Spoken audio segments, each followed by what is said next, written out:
It ain't the left side or the right side, then it must be the fin side. It ain't the left side. Thank you, Solo D. Welcome to another episode of On the Fin Side here with Kat and Paul Piggin. You can follow us on Facebook, Twitter, Spreaker, iTunes, YouTube, iHeartRadio, and Spotify. Also, be sure to check out our merch store, onthefinside.threadless.com. The Dolphins lose 32-21 today in Miami at Hard Rock Stadium to the Detroit Lions on a day where the Dolphins flat out could not play defense. Unbelievable stats. Matt Stafford had a quarterback rating of over 138. Rookie sensation Kerryon Johnson and LeGarrette Blount combined for over 200 rushing yards. But, you know, the bigger news, Paul, I think right now is Adam Gase is under a lot of fire right now. I mean, Devante-Parker's agent calling Adam Gase out, calling him incompetent. During the game, we still continue to see problems with play calling. And finally, the failure to fix these in-game adjustments on defense killed the Dolphins today. They just flat out could not get anything figured out between Gase and Matt Burke with the brain trust. So where do you stand right now on Adam Gase and in relation to what you saw here today? Yeah, there's definitely some fundamental learning points we'll go with that I think Gase needs. I mean, he's got the football mind, but it doesn't do any good if he's not using it. And he's really not here today. I mean, the Devante-Parker thing, yeah, I totally get where his agent is coming from, but he really hasn't been a part of the game plan when he's been active. He's not warranting snaps over Albert Wilson, who we didn't know was going to get hurt today and sounds like may miss a significant period of time.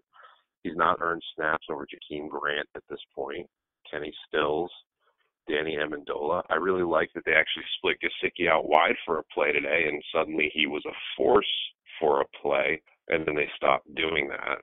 So he's got the tools to do what he wants, but with Devante-Parker, I want to touch on that for a second. They're trying to trade the guy. If Devante goes out and gets injured, which, let's face it, there's a really good chance of, the man rolls out of bed and, you know, breaks his shirt and can't play for the day or the week or the month or whatever you call it, no matter what God-given talent he has, he's got effort issues and injury issues. And so I wouldn't risk an injury to Devante-Parker either, because it sounds like the Eagles, the Cowboys, and a handful of other teams aren't interested.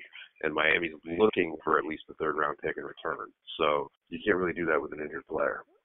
I'd like it if they got a third-round pick in return. I don't think they would quite get that, and I'm not saying you're saying that either. You know, more than likely a compromise will take place, and it'll end up being a fourth or fifth-round pick. I mean, you saw Carlos Hyde get traded here over the weekend to the Jaguars for a fifth-round pick. I would imagine it would be similar compensation.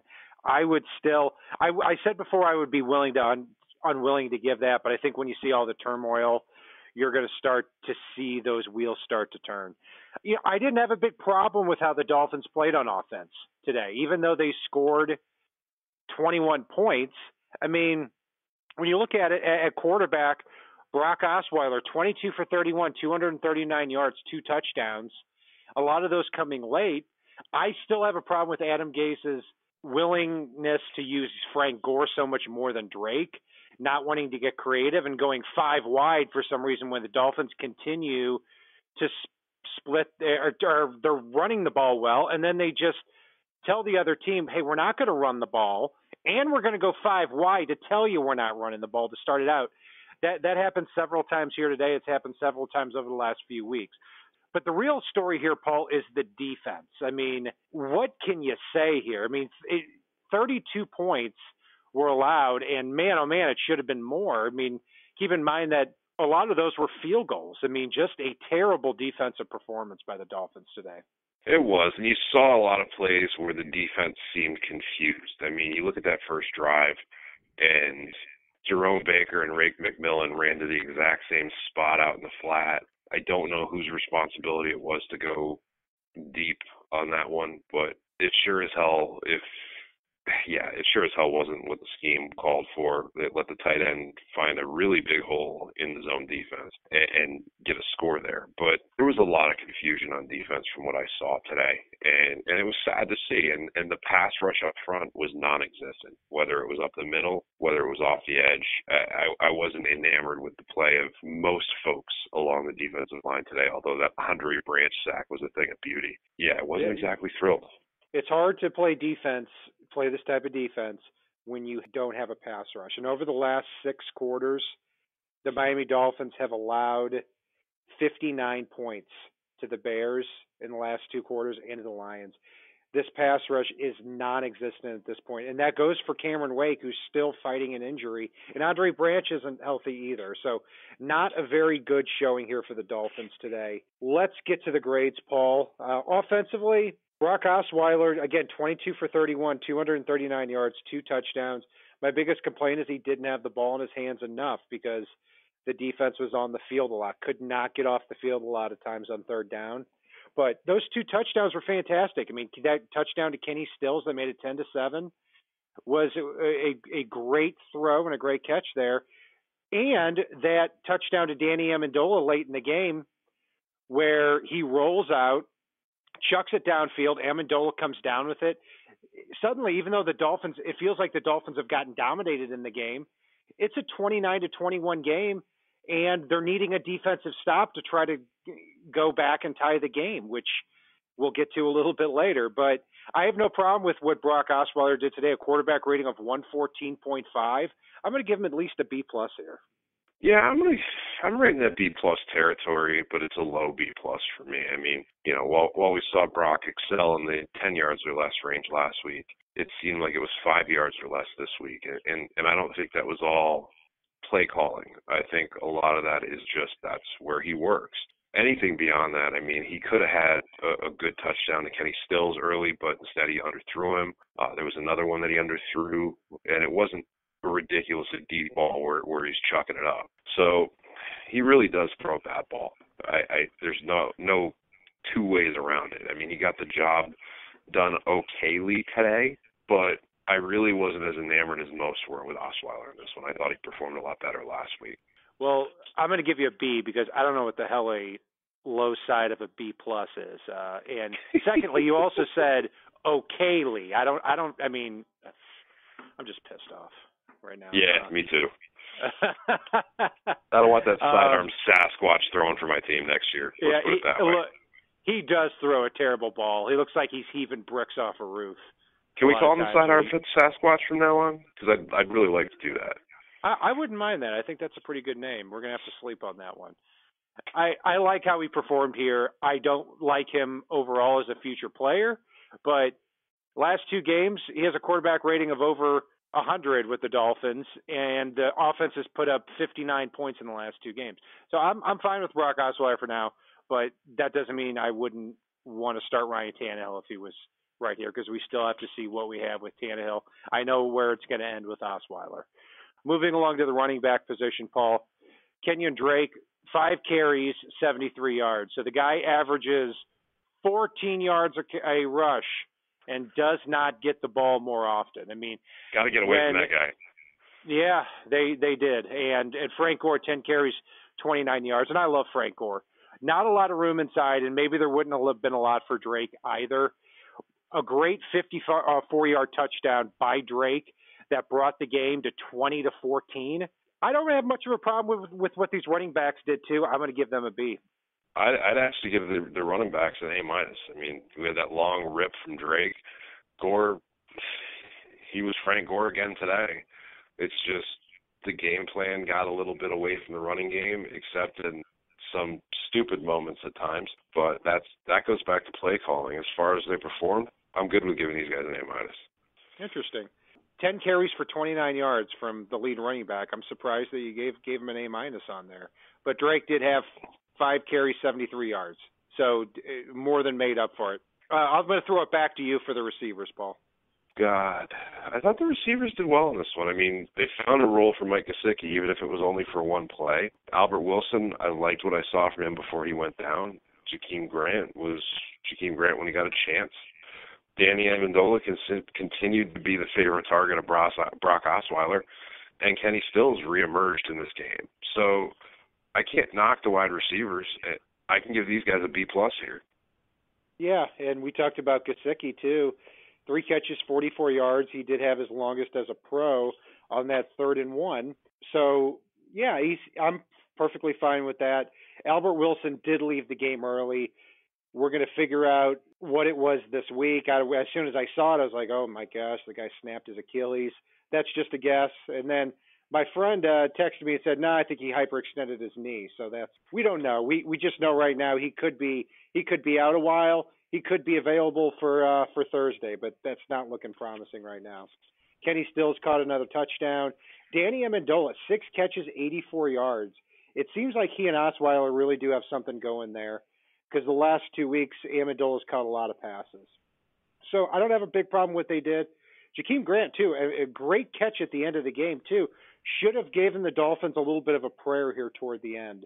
But I don't have much of a problem here. I'm going to give them a B. The offensive line, again, I'll say it. I've said it once. I've said it a million times. You need to re-sign Tunzel and Juwan James as far as the eye can see. This game, Laramie Tunzel kept getting better and better and better. You see that run by Kenyon Drake, and you will see Laramie Tunzel creating a big giant hole on that side. Juwan James had one holding call that was costly after he was letting up a sack to outside linebacker Devon Kennard. But other than that, I thought he had a good game too. But the interior of the line, I'll tell you what, Jesse Davis, I think, has played terrible the last 2 games. He allowed 2 sacks to Ricky Jean-Francois on the inside that were very, very costly. Travis Swanson, I think that besides that Bengals game where he had the poor snap, he has done very well in substitution of Daniel Kilcore and in substitution of Mike Pouncey from last year. Ted Larson, don't have many complaints with him either. Not the greatest guy, but I think he's done a serviceable job at left guard. Overall, when you look at the running backs and their yards per carry, that was very healthy. And at quarterback, I thought Brock Osweiler was protected reasonably well throughout the game. There were a few sacks let up. Overall, long way of me saying I'm going to give the offensive line a B-. I've got a B for these guys. I thought they performed pretty well. Like you said with Jesse Davis, it was an issue. And one thing I know, it's not part of the offensive line. You pretty well covered it. But on that long run by Drake, another guy I want to give credit to, somebody we didn't mention on the wide receiver tight end segment. Nick O'Leary there. He had a hell of a block as well as part of that run. So continues to show up for me even when he doesn't get many opportunities. If it were me, Nick O'Leary and Kenyon Drake would never leave the field, because you would have a 6th offensive lineman and you'd have a running back that can bust it at any time. You want to put Gore on the field with him, that's perfectly fine. You want to put anybody else on the field with those 2 guys, that's fine. But Nick O'Leary, I think he's a fantastic blocking tight end, and he's getting out in the flat and he's catching these passes. That's all I need from the tight end. So, yeah, we've gotten a little bit off track there. Defensive line, moving to the defensive side of the ball, I mean, this in the Patriots game had to have been 2 of the worst defensive performances I have ever seen by a Miami Dolphins team. Matt Burke needs to get his shit together. How do you fail this badly to adjust to anything in this contest? But then again, to the defensive line, manhandled all day. I literally can't say one good thing about anybody or anything any of these guys did. Robert Quinn was invisible for the first time all year. Cameron Wake tried. He went out there. He got a pressure or 2 after that. He was invisible the rest of the game. Cameron Malveaux, I was really big on before the year. He's showing that he doesn't bring much to the table. Defensive tackle, these guys continue to get worse and worse. By far, Vincent Taylor's worst game of the year. Can't say much good about Davin Godchaux or Keem Spence either. I mean, you look at the running backs, 244 yards rushing on the ground today by the Detroit Lions. 208 yards by LeGarrette Blount and Kerryon Johnson combined. This is my first F that I'm going to give this year, and I'm going to give it to the defensive line in this game. Well, there were a couple small bright spots. I thought Andre Branch, when he got the opportunity, played all right today. and Akeem Spence and Davin Godchow each made one play. So those were big plays when they made them, but aside from that, I really can't say much good. I'll go with a D-, just because that was such a monster sack and because those two stops by Godchow and Akeem Spence were very, very critical ones. But they just barely skated above that F line. Yeah, and I'm tempted to give an F as well to the linebackers. I'm going to give them a D because I thought Jerome Baker made a few decent plays, but just miscommunication, play in and play out. What really pisses me off, too, Paul, about this is with this Matt Burke defense, and we saw the same bullshit with Vance Joseph and with Kevin Coyle, I've never seen a defense, right before the ball is snapped, they're still looking toward each other, trying to get each other lined up. I mean, it makes absolutely no sense to me. And there were a few times, there were at least 3 times in this game where the ball was snapped and a defender was still looking behind him, trying to see who was around him or calling out a signal. It's unacceptable at this level. The Lions did nothing different than what they typically do. Kiko Alonso, we saw 2017 Kiko Alonso in this game. He was terrible. When you look at Kerryon Johnson's 71-yard run, you'll see Kiko get hit right in the mouth. If you see those other big plays by the running backs, Blunt and Kerryon Johnson, you're going to see the same thing. You're going to see Kiko not getting to a spot or completely wiped out of the picture. Not a great game by Raekwon either whatsoever. So I'm going to give them a D. Just a terrible 2 weeks by this front seven. Yeah, I'm going to go with a D- for the linebackers as well.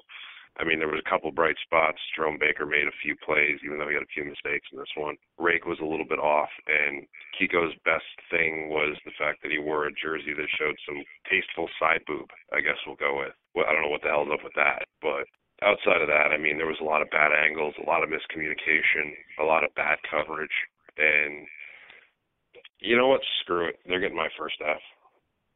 Attaboy. Yeah, I'm with you on that. I mean, I'll stick with my D. I'll stick with my. Come down to a D-. You can do it. Okay, let's take it down to a D-. These are official grades here. So the secondary to end, I'm not going to say on a positive note. I mean, heck, Matt Stafford was 18 for 22 in this game, but overall, you know, you look at the stat sheet. Kenny Golladay 2 catches, 37 yards. Golden Tate 4 for 36.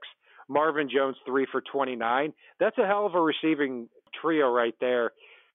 Golladay did make 2 big catches, and he also drew 2 big pass interference calls too. The biggest one with 3 minutes left, Xavier Howard was called for the pass interference on 3rd and 9. If not for that, it's very likely that the Dolphins would have been getting the ball back on a punt. Would have had to drive the length of the field and score the touchdown and get the 2-point conversion, but at least they would have had a shot. I thought that was a pretty, I'm not going to say a bad call, but a little bit ticky-tacky. Not as much as a BS call as it was the last couple weeks as a few were on Howard. But so you've got that. Minkah, I thought, played a very good job. You want to see how good this kid is. You watch that Kerryon Johnson 3rd and 1. Minkah absolutely chases him down in the open field, and Kerryon Johnson ran about 20 yards, and Minkah chased him every step of the way and tackled him for no gain. It was a fantastic play. Bobby McCain was a welcome addition back. He did have a pass interference call, but overall, I think this is a heck of a trio. Rashad Jones, also a solid game too. TJ McDonald, not a solid game. I mean, that one big play in the second quarter where Michael Roberts got deep for a 29-yard catch on, I think it was a 2nd and 20. That was a major, major play in this game, and eventually ended up with the Lions being up 17-7. So overall, you know, I'm going to go with, very simply because they weren't to blame much for anything, I'm going to give them a B-. I'm actually going to go with a B here. It could have been higher if not for TJ McDonald. I'm glad you brought that up because in addition to that play, there were a lot of plays that got extended by bad angles and whiff tackles, and TJ coming up and engaging the blocker incorrectly and allowing the running back to go free or the wide receiver to go free. I mean, you could make a highlight reel of why not to sign TJ McDonald for this game. I mean, he had a couple of good plays, but overall, no. I mean, the one thing I'll say about Minkah is I think the Dolphins reverted a little bit to him not being out on the field enough in this game. And they need to correct that, especially with the poor play from the linebackers. I mean, make an in-game adjustment, Matt Burke. I know you said it earlier, but make an in-game adjustment to get Minka out there if you're going to insist on watching TJ whiff tackles while you've got Minka on the sidelines. But other than that, I love having Bobby back. Xavier had another solid game. I mean, when your only complaint is a ticky-tack pass interference penalty, guy did pretty well. So, I'm with you on all of it. Yeah, and there was another play, too. Xavier Howard was right there, and the ball went through his hands for another big gain. But he's right there. I mean, he's right there basically on every play. But, it just was more evidence that today was just not the Dolphins' day. Special teams, Jason Sanders did miss a field goal late in the game. It would have brought it to 32-24. I don't think it would have made a big difference, but he did miss that, unfortunately. Could have at least given them a little bit of a chance. Matt Hawk, I think, had a very good bounce-back day punting. In the first quarter, he pinned the Lions inside their own 15-yard line twice, at least trying to slow them down on offense. Jakeem Grant returning the ball. He had about 4 returns today that did not make it to the 25-yard line. Now, Matt Prater did a great job on that. He had a phenomenal day kicking for the Lions. I didn't mind Grant taking it out of the end zone on those, though. It was just very well defended and very well kicked in that situation. So not a great day from the special teams unit. I think Grant in his returns put the Dolphins back a little bit offensively to start. So overall, going to give them, let's go with a B-. I'm going to differ from you a little bit here. I think the Jason Sanders thing was kind of the nail in the coffin at the end here, but that's really my only complaint with special teams. One of the thoughts I keep having when I see the offense struggling to put points on the board, going 3 and out, et cetera, is, you know what, and struggling to get Grant on the field at times. I kind of just, he's explosive enough that I almost want him to return almost every kickoff at this point. I don't care if it's at the back of the end zone, as long as his foot doesn't touch the back line. Run that shit out. Run it out. At least there's a chance at an explosive play. Yeah, I don't want to have to say that, but it's when the Dolphins are getting in 3rd and long and they're continually calling running plays and passes to the line of scrimmage that everybody knows are coming, especially with your weak arm Sasquatch at quarterback, it's ridiculous at this point. Run the damn ball out. Maybe something will happen at least. Maybe. Yeah, if you're comparing it to that, I agree with you. But I really didn't have a big problem with what Grant did. I mean, when you saw when he caught it, it was barely inside the end zone, and I think a couple of them he brought to the 21, the 23. So it's not a huge deal. And also on that punt return, it was a phenomenal play. It was only, I think, like a 20-yard return, but he got it, and he just made some unbelievable juke moves. Instead of getting the ball at the 20, he got the ball at the 40, and that's something you need to take advantage of. So, yeah, Jakeem Grant, I continue to love as a returner, as a receiver. I hope we continue to see more of him. So, Paul, I'm going to kick it to you. Who was your player of the game, and who was your GOAT of the game here? Player of the game and jackass of the game. Player of the game. I'm going to have to give it to Drake, even though he only had like 5 chances. I mean, he ripped off that huge run that was such a momentum swing for a moment before the defense got back out there. I've got to give it to Drake. Jackass of the game. God, I'm going to go with Rake McMillan. What I've seen of Jerome Baker this year, and one of our listeners actually pointed out to me last week where he kind of hand signaled to Rashad and changed his route, so Rashad made a touchdown-saving tackle.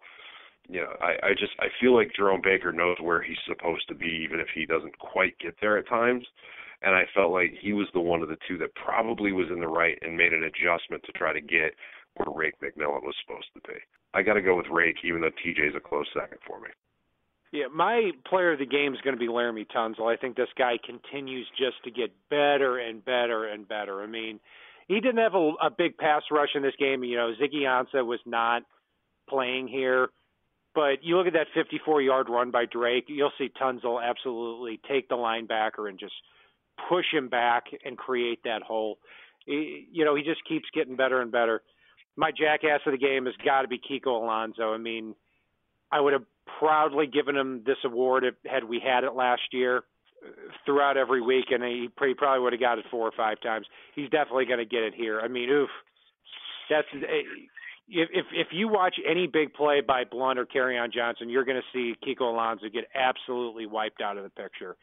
He has some great games this year, some terrible games. This was definitely a terrible game.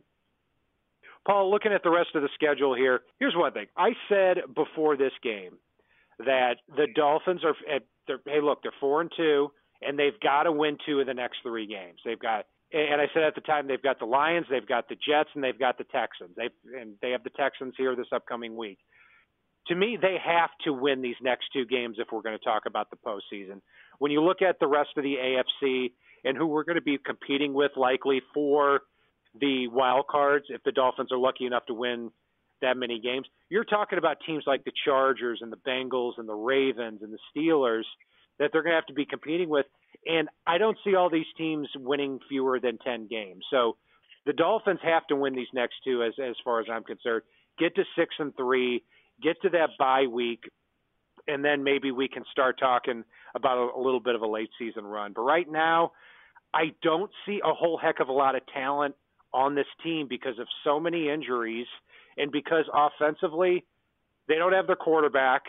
It seems to be a different thing every week with offense and with play calling. And defensively, they've gotten shellacked the last 6 quarters. For me, they've got a lot of good pieces in place at the skill positions on offense. The offensive line is gelling a lot better than I expected, given how many backups are playing right now. So I'm not going to – and, yeah, we're missing the quarterback. If anybody wants to say Brocktober, blah, blah, blah, look, Brocktober was about a week long, and then he played today and showed exactly why he's an okay backup. I mean, he can come in, do okay in a game for you, and be terrible beyond that. So it's – the offense isn't a problem, and I expect the defense to bounce back. This was a very uncharacteristic performance for them, in my opinion, for this year. I think overall this season they've been better than their ratings. They weren't able to get the turnovers in this one, but the lack of a pass rush hurt them. I don't expect that to be a common theme. Given the players and the talent they have along that defensive line, I expect the pass rush to return as we go along here. And I think the Texans are a good team to reignite the pass rush against, which is a good thing on a short swing. Miami doesn't make adjustments anyway, so I'm not too worried about this short week in that regard. Put the Texans a little under the gun to make adjustments. Yeah, it's a very winnable game here for the Dolphins. Believe it or not, the Texans are in first place.